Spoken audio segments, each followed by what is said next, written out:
जय श्री कृष्ण दोस्तों, राधे राधे। आज मैं आप सबके लिए प्रस्तुत कर रही हूँ शीतला मैया का भजन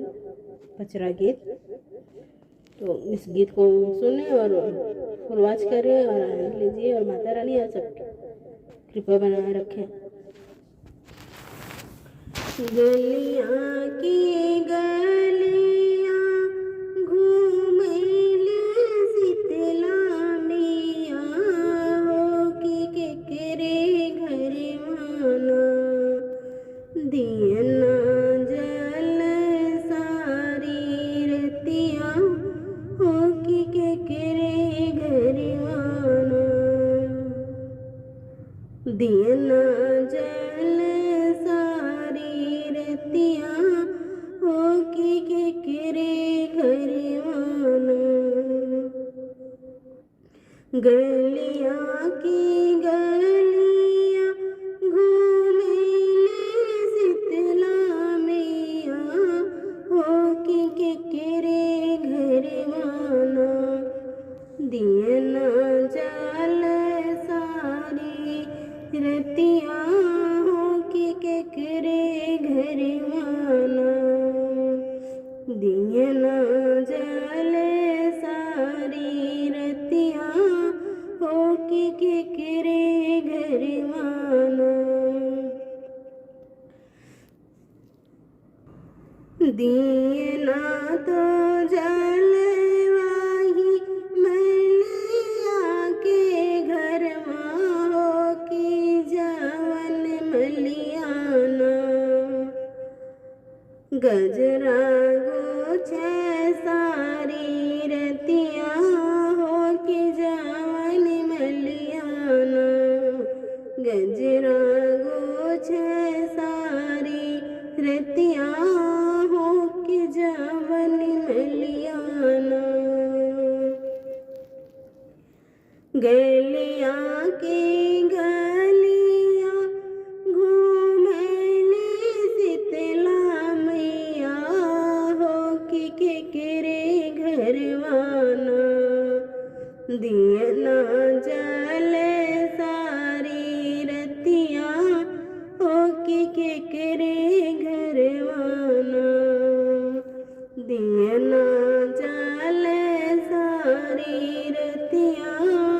हो कि केकरे घरवाना दियना तो जल वही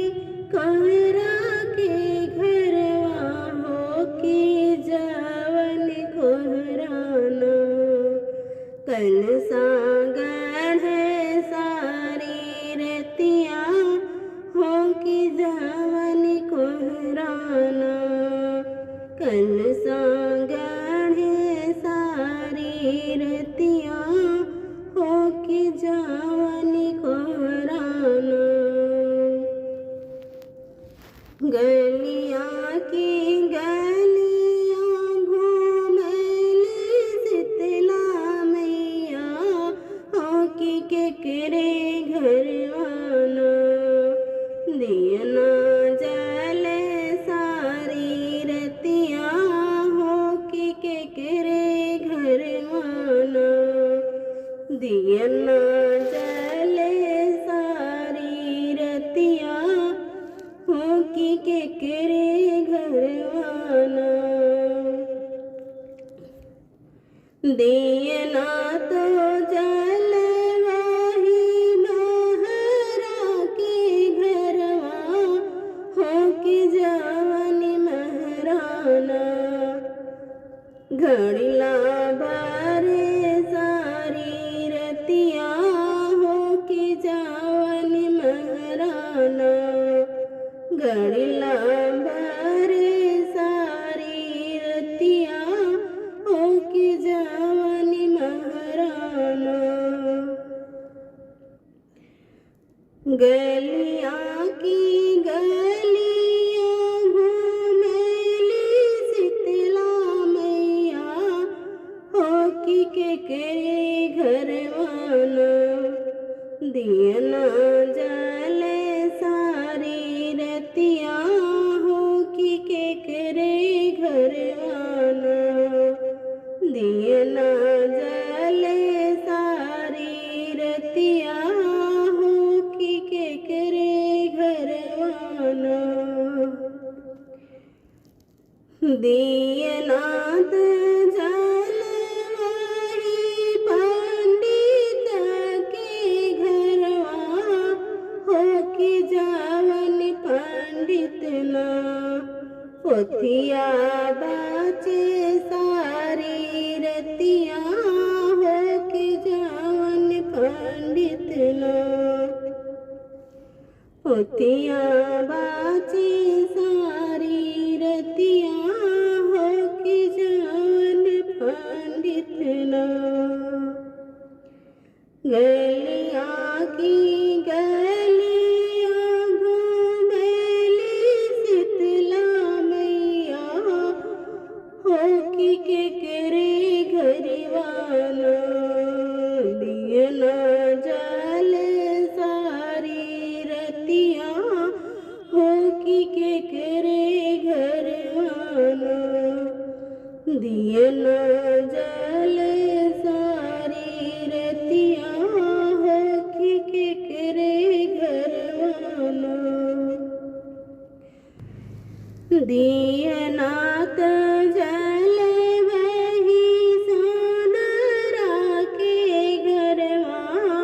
हो कि जावन सुनराना